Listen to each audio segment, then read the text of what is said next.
अस्सलाम वालेकुम। मार्टिन डॉ मेड टॉक्स के साथ आज हम आपके सामने जिस टॉपिक पे बात करने जा रहे हैं वो है पोस्ट कोविड इम्यूनो कॉम्प्रोमाइज्ड और कैंसर पेशेंट्स को कैसे इम्पैक्ट हो सकता है। आज इस टॉपिक पे हम बात करेंगे डॉक्टर राना अतीक अनवर के साथ। Doctor Rana Atiq Anwar as a consultant oncologist अपनी सर्विसेज दे रहे हैं निश्चित हॉस्पिटल मुल्तान में। तो आइए उनसे जानते हैं। अस्सलाम वालेकुम डॉक्टर साहब। वालेकुम सलाम। Sir thank you so much आपके टाइम के लिए। आज हम जिस बारे में बात करने जा रहे हैं वो आपकी स्पेशलिटी से काफ़ी लिंक्ड है। सर हम ये चाहेंगे कि आप हमारे नाजरीन को बताइएगा कि इम्यूनो कॉम्प्रोमाइज़ होने का क्या मतलब है और वो कौन सी बीमारियां हैं जिसमें एक बंदा इम्यूनो कॉम्प्रोमाइज़ हो सकता है। जी, इम्यूनो कम्प्रोमाइज़ का मतलब है क़ुव्वत मुदाफ़त, जिस्म के अंदर वो मैकेनिज़्म जिसके ज़रिए कुदरत की तरफ से निज़ाम दिया जाता है जिसमें इंसान को किसी किस्म की बीमारी से बचाया जाता है, इसे क़ुव्वत मुदाफ़त कहते हैं। जब ये क़ुव्वत मुदाफ़त जो है जिसे हम इम्यूनिटी कहते हैं इंसान के जिस्म में कम होती है तो उसे किसी किस्म की बीमारी भी लाहक हो सकती है जिसमें मोस्टली जो है इन्फेक्शस डिजीज़ जिसे इन्फेक्शन कहते हैं वो हो जाता है। सो ये इम्यूनिटी है जो हमारे जिस्म में किसी भी किस्म के इन्फेक्शन से हमें बचाती है। सर वो कौन सी कंडीशन है जिसमें एक इम्यूनो कॉम्प्रोमाइज बंदा हो जाता है, वो कौन सी बीमारियां हैं जिसमें इम्यूनिटी कॉम्प्रोमाइज़ हो जाती हैं। देखिए, कोई भी ऐसी बीमारी जिसमें इंसान का जिस्म बहुत ज़्यादा कमज़ोर हो जाए, मीन के कुछ ऐसे क्रिटिकल सिचुएशंस होती हैं जिसमें पेशेंट कुछ दिनों के लिए ऐसी सिचुएशन में चला जाता है जिसमें उनका खाना पीना बंद हो जाता है, प्रॉपर डाइट नहीं ले पाता। ये सिचुएशन हर पेशेंट पे अगर आ जाती है तो वो इम्यूनो कॉम्प्रोमाइज़ हो सकता है, ज़रूरी नहीं है। दूसरी क्रोनिक डिजीज़ जिसे हम डायबिटीज़ कहते हैं, हाइपरटेंशन है, इसके अलावा और कोई भी क्रोनिक डिजीज़, रीनल फेलियर के पेशेंट्स होते हैं जो डायलिसिस पर हैं, और इसके अलावा कार्डिक पेशेंट्स, और इवन के जो पेशेंट साइकेट्रिक्स होते हैं और क्रोनिक साइकेट्री इलनेस उनके अंदर होती है, ये तमाम पेशेंट जो क्रोनिक इलनेस में चल रहे होते हैं, ये तमाम पेशेंट यूजुअली इम्यूनो कॉम्प्रोमाइज्ड होते हैं। इसके अलावा जो मतलब मेरा जो है शोबा कैंसर, हमारे कैंसर के पेशेंट ऑब्वियसली तमाम पेशेंट जो हैं जब उनको डायग्नोज होता है, बीमारी उनकी एक्टिव होती है, तो वो इम्यूनो कॉम्प्रोमाइज सिचुएशन में ही होते हैं उस वक्त।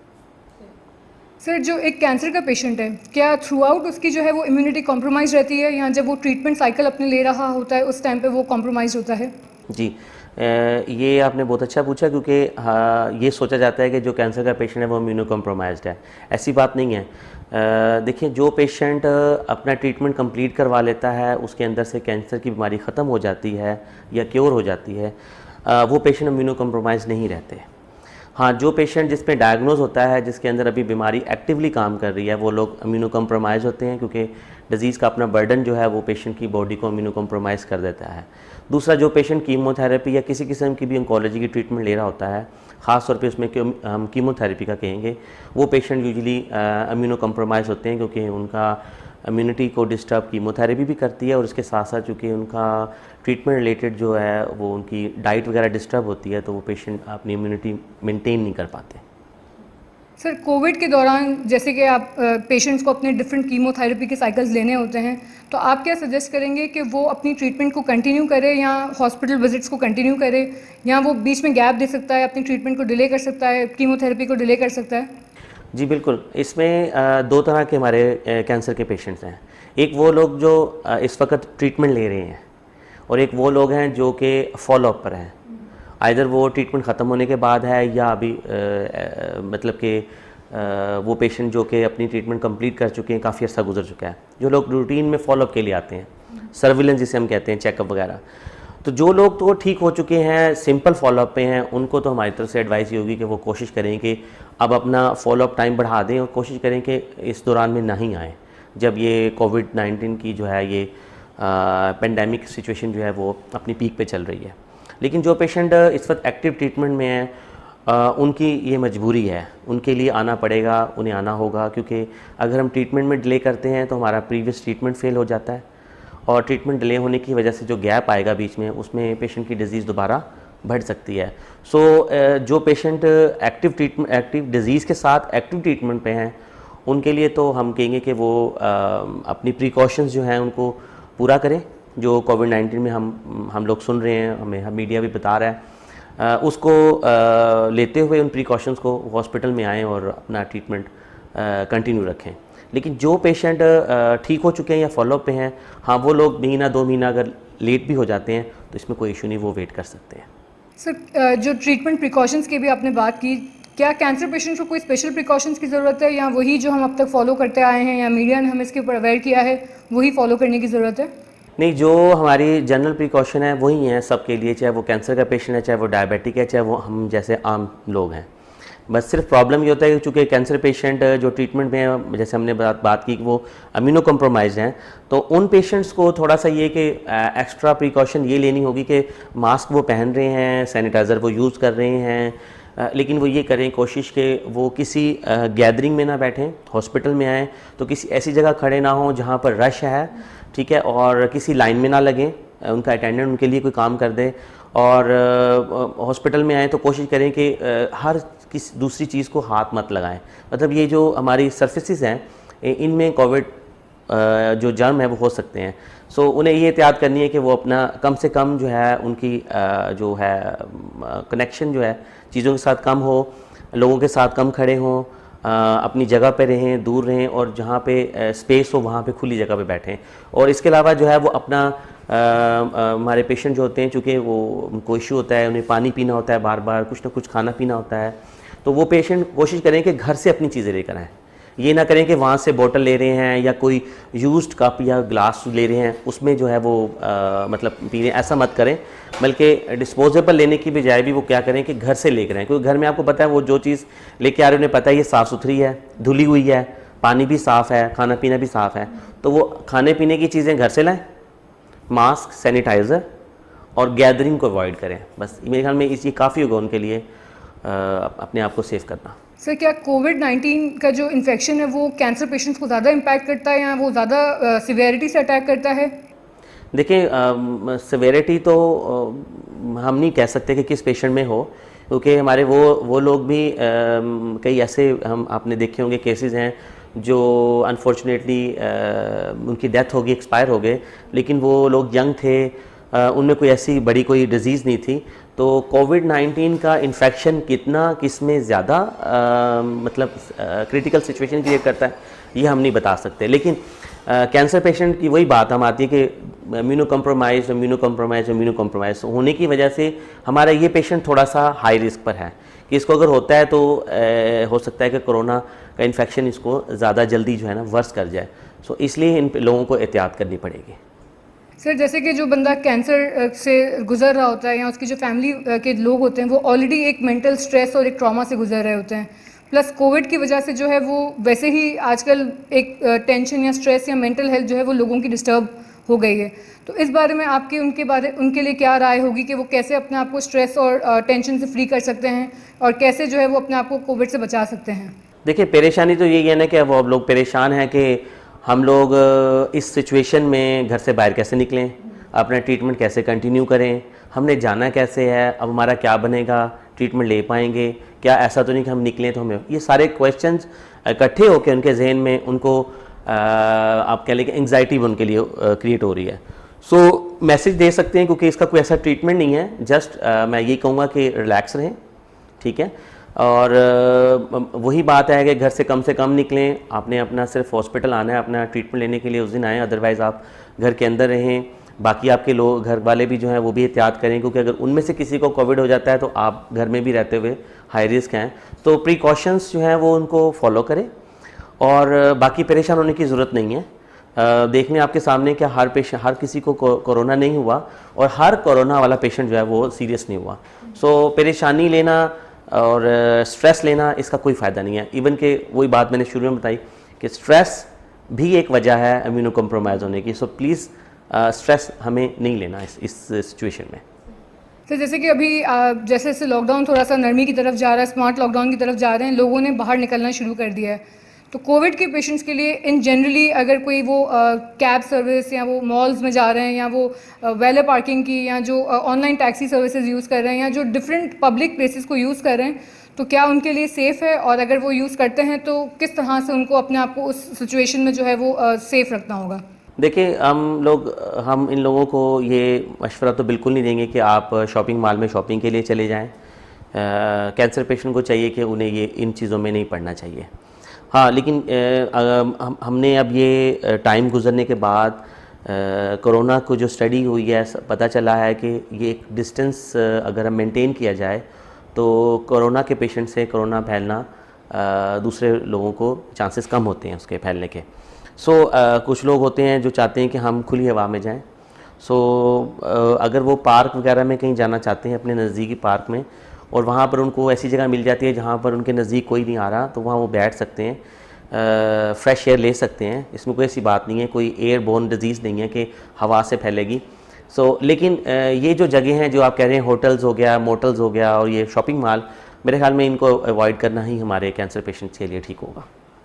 सर, कैंसर पेशेंट या जो इम्यूनो कॉम्प्रोमाइज पेशेंट्स होते हैं उनको अपनी इम्यूनिटी को इम्प्रूव करने के लिए क्या इकदाम लेने चाहिए? देखिए, इम्यूनिटी मेंटेन करने का एक ही तरीका है कि भूखे नहीं रहना हमने। कोई भी चीज़ हम खाएंगे वो हमारे जिस्म में जाके हमारी इम्यूनिटी में हेल्प करेगी बढ़ने में। जनरली जो चीज़ें हैं जिनसे हमारी इम्यूनिटी बूस्ट होती है वो आपको पता है फ्रूट्स और सैलड्स हैं, कच्ची सब्ज़ी जिसे हम कहते हैं। सैलड्स और फ्रूट जो है ना, ये रिच हैं हमारी उन मिनरल्स और उन एंटीऑक्सीडेंट्स के से जिनसे हमारी इम्यूनिटी बूस्ट होती है। हमने आजकल अपनी डाइट में फ्रूट और वेजिटेबल्स और सैलड्स को बढ़ाना है, और सिट्रस फूड जो हैं, अब तो सब लोगों को पता है कि विटामिन सी जो है ना बेसिकली इम्यूनिटी बूस्टर है, तो वो सिट्रस फूड में होता है। ये जो तुर्श फल होते हैं, चीज़ें होती हैं, वो यूज़ करें। शहद का इस्तेमाल शुरू कर दें, शहद के अंदर बहुत ज़्यादा इम्यूनिटी के लिए चीज़ें होती हैं। इसके अलावा जनरली बात है कि हम 3 टाइम अपना खाना मेंटेन रखें कि हमने सुबह उठ के नाश्ता भी करना है, दोपहर को खाना भी खाना है, और रात को भी भूखे नहीं सोना अब हमने, ताकि हमारे जिस्म में अगर किसी वजह से कोई डिज़ीज़ या किसी वजह से हमारी इम्यूनिटी कम हो रही है तो हम अपनी डाइट से उसको मेंटेन रखें। इसके दौरान भी हम कुछ खाते पीते रहें। जनरली जो एक रूल होता है इम्यूनिटी को मेंटेन रखने का, पेशेंट के लिए भी और आम शख्स के लिए भी, वो यही है कि भूखे नहीं रहना। जिस तरह हमारे कुछ लोग डाइटिंग कर रहे होते हैं, मेरा ख्याल है कि वो जो डाइटिंग जिसमें ख़ास तौर पे लोग भूखे रहते हैं, उन लोगों को भी जनरली मैं कहूँगा कि इस दौरान में ना आ रहे हैं, क्योंकि जो लोग सवेयर डाइटिंग कर रहे हैं वो लोग भी यूजुअली इम्यूनो कॉम्प्रोमाइज्ड हो रहे होते हैं। खाना पीना अच्छा रखना है हमने। कोई भी चीज़ लें, आप जूसेस लें, फ्रेश फ्रूट लें, वेजिटेबल्स, चिकन, मीट, ये सब चीज़ें खानी है हमने। ये सब चीज़ें हमारे लिए अच्छी हैं, लेकिन इसके अंदर ज़्यादा जो चीज़ करनी है वो हमने सिट्रस फ्रूट और मैंने जिस तरह शहद, हनी का कहा है, वो यूज़ करें तो उससे हमें ये कि हमारी इम्यूनिटी बेहतर हो सकती है। सर, कैंसर के पेशेंट्स को कोई स्पेशल टाइप की डाइट लेने की ज़रूरत है, या जैसे मतलब नॉर्मली जो आप बता रहे हैं सारी चीज़ें, नॉर्मली उनको कोई और डाइट में अपनी मॉडिफिकेशंस की ज़रूरत नहीं होती कि कोई प्रोडक्ट वो ले रहे हैं या कोई कीमोथेरेपी ले रहे हैं उससे किसी चीज़ का अक्सर सिट्रस फ्रूट्स वगैरह से कोई रिएक्शन या कोई ऐसी चीज़ तो नहीं है उनके लिए? नहीं, कोई ऐसा इशू नहीं है सिट्रस फ्रूट, क्योंकि साफ ज़रा बहुत ज़्यादा खट्टापन जो होता है वो गला ख़राब कर सकता है, तो हम ये तो नहीं कह रहे। लेकिन सिट्रस फ्रूट का मतलब है कि वो फ्रूट जिनके अंदर ये थोड़ा सा तुर्शपन होता है, उनमें विटामिन सी ज़्यादा होती है। बेसिकली हमारे कैंसर पेशेंट अगर चाहते हैं तो विटामिन सी, कैल्शियम, ये चीज़ ले सकते हैं ऐसे सप्लीमेंट, और कोई अच्छा सा मल्टीविटामिन यूज़ करें जिसके अंदर तमाम मिनरल्स और विटामिन होते हैं। तो डाइट के साथ कोई सप्लीमेंट ऐड कर लेना, मल्टीविटामिन्स और विटामिन सी, ये उनको थोड़ी हेल्प ज़्यादा कर देगा कैंसर पेशेंट में। बाकी कोई ख़ास डाइट प्लान नहीं है। हाँ, जो पेशेंट हमारे कैंसर के ऐसे होते हैं जिनको खाने पीने में इशू हो रहा होता है, तो हम उन्हें यही कहेंगे कि जो आप डाइट ले रहे हैं या टॉलरेट कर पा रहे हैं, उस डाइट को आप अच्छे तरीके से लें, थोड़ा उसको बढ़ा दें, और साथ में ये मल्टीविटामिन्स और जो विटामिन सी सप्लीमेंट्स है ये लें। सर, नॉर्मली सारे हॉस्पिटल्स में कुछ प्रिकॉशंस लिए जा रहे हैं, तो क्या कैंसर हॉस्पिटल्स में कोई स्पेशल इकदाम लिए जा रहे हैं जिससे वो पेशेंट्स को मज़ीद सेफ्टी प्रोवाइड कर सकें? देखिए, सेफ्टी तो सबके लिए है। कैंसर पेशेंट्स के लिए जो उनके हॉस्पिटल्स हैं या उनके जो डिपार्टमेंट्स हैं जहाँ पर वो ट्रीटमेंट ले रहे हैं, वहाँ पे एक्स्ट्रा जो प्रिकॉशन ली जाती है वो ये है कि हम लोगों का ज़हन होता है कि ये हमारे पेशेंट इम्यूनो कॉम्प्रोमाइज्ड है, तो जो सोशल डिस्टेंसिंग है उसको मेंटेन किया जाता है, और उन एरियाज़ में जहाँ पर कैंसर के पेशेंट को ट्रीटमेंट या उनके एडमिशन हो रहे हैं वहाँ पर रश नहीं किया जा रहा। कम से कम उनके फैमिली मेम्बर्स को वहाँ रुकने की इजाज़त दी जाती है। उस एरिया में वर्किंग जो हमारे एम्प्लॉयज़ हैं उनको भी हम कोशिश करते हैं कि नंबर्स उनके कम हों ताकि उनकी वजह से भी रश ना हो। इसके अलावा बाकी यही जो प्रिकॉशंस हैं कि मास्क पहनना है वहाँ पर, सैनिटाइज़र का यूज़ किया जाता है और जो सर्फेसिस हैं उनको बार बार सैनिटाइज़ किया जाता है। यही प्रिकॉशंस हैं जो कि थोड़ा एक्स्ट्रा हम कर रहे हैं कि ताकि हमारे पेशेंट्स को थोड़ा सेफ्टी मेंटेन रहे उनकी। सर, अब तक तो हम ये बात कर रहे हैं कि अपने आप को बचाना कैसे है, लेकिन अगर किसी कैंसर पेशेंट को कोविड-19 का अटैक हो जाए तो उसको फिर उस सूरत हाल में क्या करना चाहिए? देखिए, अगर खुदा ना खास्ता किसी पेशेंट को, कैंसर के पेशेंट को अगर कोविड-19 पॉजिटिव आ जाता है तो वो एसिम्प्टोमेटिक है या सिम्प्टोमेटिक, यानी कि उसको सिम्टम्स आ रहे हैं या नहीं आ रहे, दोनों सूरतों में उसको एक तो फौरी तौर पे हॉस्पिटल आके रिपोर्ट करना चाहिए, क्योंकि हमारे इस पेशेंट में उस पेशेंट के सीरियस होने का हमें नहीं पता कि किस टाइम हो जाए, क्योंकि ऑलरेडी इम्यूनो कॉम्प्रोमाइज पेशेंट है। दूसरा चीज़ ये है कि कोविड-19 होने के बाद हमारा जो पेशेंट है वो चूँकि इम्यूनो कॉम्प्रोमाइज होता है, तो उसे ट्रीटमेंट्स जो हैं जो कि मतलब कोविड-19 पॉजिटिव होने के बाद पेशेंट को दी जा रही होती हैं, जिसमें कुछ एंटीवायरल थेरेपीज़ हैं और कुछ एंटीबायोटिक्स हैं। तो मेरा ख्याल है कि जो सिम्प्टोमेटिक पेशेंट है उन्हें भी प्रिकॉशनरी वो मेडिसिन्स डॉक्टर से एडवाइस लेकर शुरू कर देनी चाहिए। और अगर खुदा ना खास्ता कोई पेशेंट कोविड-19 पॉजिटिव हो जाता है कैंसर का, तो मेरा ख्याल है कि हमें उस पेशेंट की जो ट्रीटमेंट है वो फॉर द 2 वीक्स या 3 वीक्स जब तक वो नेगेटिव नहीं होता, वो हमें रोक देनी चाहिए, और वो रोकनी भी पड़ेगी हमें, ताकि उसकी वजह से मज़ीद जो है ना उसके अंदर प्रॉब्लम ना क्रिएट हो। आई थिंक ये इसके अलावा हमें और कोई ख़ास प्रिकॉशन या एहतियात करने की ज़रूरत नहीं है। सर, क्या मैसेज देना चाहेंगे कैंसर के पेशेंट्स को पर्टिकुलरली और इम्यूनो कॉम्प्रोमाइज पेशेंट्स को, कि अब तक उन्होंने जिस तरह से अपने आप को मैनेज किया है, प्लस मज़ीद वो अपने आप को कैसे जो है वो सेफ़ रख सकते हैं, क्योंकि अगर हम देखें तो 2.5 लाख से प्लस कर चुके हैं ये जो कोविड के केसेस हैं, तो इस सूरत हाल में आपका एक मैसेज उन लोगों के लिए? देखिए, मैसेज तो हमारा अब हम सुनते ही हैं, stay at home, stay safe. So पहला मैसेज तो यही है कि अपने घर में रहें और बिला वजह घर से मत निकलें। ठीक है, आपको कोई काम है, मजबूरी है, उसके लिए निकलना है। और जब हमने घर से निकलना है तो हमने वो प्रिकॉशंस लेनी है कि हमने अपने साथ सैनिटाइज़र रखना है, मास्क यूज़ करना है। और यहाँ मैं चलता बता दूँ कि लोग बहुत कॉन्शियस होते हैं कि पता नहीं हमें K95 मास्क मिलेगा तो हम सेफ़ हैं। तो कोई भी मास्क जो है हमें अवेलेबल हो वो सही है। जस्ट हमने अपने नाक और मुंह को कवर रखना है, ताकि हम भी सांस ना लें और किसी का भी डायरेक्ट सांस, या अगर वो छींकता है तो हमारे डायरेक्ट फेस पे ना पड़े। तो ये हमारा मकसद है मास्क पहनने का। तो मास्क, सैनिटाइज़र, और अगर आप बाहर निकलते हैं तो कोशिश करें अगर आपकी गाड़ी है तो उसमें भी ज़्यादा लोग ना हो, डिस्टेंस बैठें। और अगर कोई कैब यूज़ करते हैं तो कोशिश करें कि उसके अंदर भी ड्राइवर के साथ आप पीछे बैठें, फ्रंट सीट पे भी उसके साथ मत बैठें, ताकि आपका डिस्टेंस जो है वो मेंटेन हो जाए। और उस गाड़ी में आपके साथ एक आध और बंदा बैठा हो, अटेंडेंट। बाकी आपको ज़रूरत नहीं है कि आप कोई ऐसी ट्रांसपोर्टेशन यूज़ करें जिसमें बहुत ज़्यादा रश हो, जैसे बसेज़ हैं, उनको तो बिल्कुल नहीं यूज़ करना चाहिए हमें। अगर हमारे पास कोई हल नहीं है तो फिर हमें उनको अवॉइड करना पड़ेगा, क्योंकि जितनी ही ज़्यादा गैदरिंग में हम खड़े होंगे, हमें नहीं पता उनमें से कौन सा जो है पेशेंट वो कोरोना का पेशेंट है। सो ये एहतियात ही हैं जो हमने करनी है, बस इसके अलावा और कोई ऐसी ख़ास चीज़ नहीं है।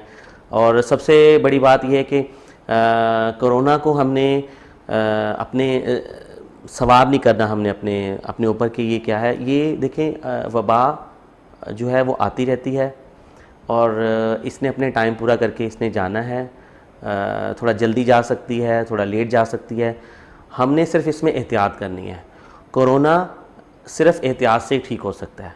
कोरोना होने के बाद ट्रीटमेंट अभी तक आपको पता है कि कोई वैक्सीनेशन नहीं बन सकी। सो कोरोना में एहतियात ही बेसिकली इलाज है। सो मैसेज हमारा यही है कि एहतियात करें और जो प्रिकॉशन है इससे बचने के लिए उसको पूरा फॉलो करें। That's it.